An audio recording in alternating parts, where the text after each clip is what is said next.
ရန်သေးဖြိုရည်တောက်မှဖြစ်ပါတယ်ရှင်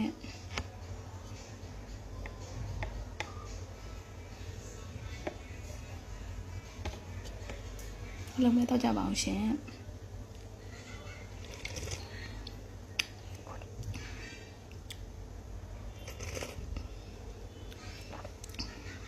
ရန်ကောင်းတယ်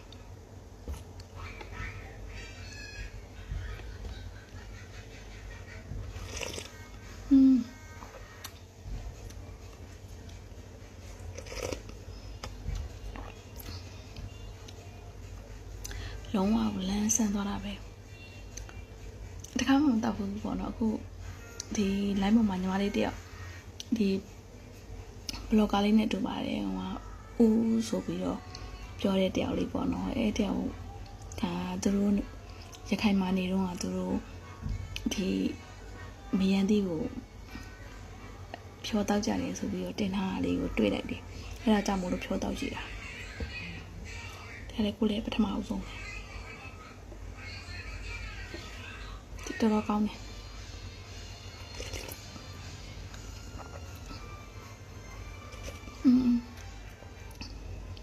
ကျေးဇူးတင်ပါတယ်ညီ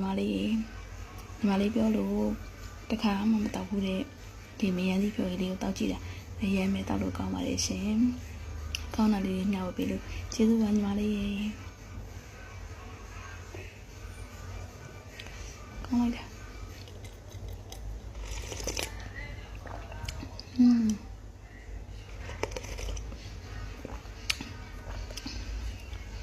အခုဝင်လာချိုးချင်းသေးလေးပေါ့ရှင်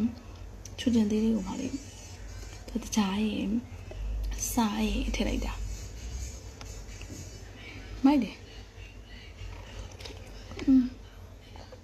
ကောင်းလိုက်တာ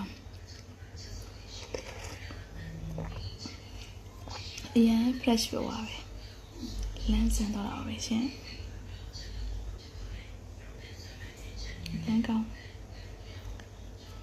လူရဒီမှာဒီလိုဖြောရည်လေးနဲ့အရင်နိုင်ပါပဲရှင်အဲဒါကြောင့်မို့လို့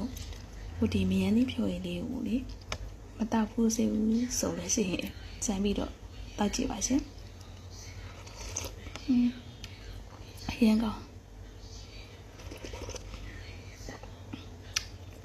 မိုက်တယ်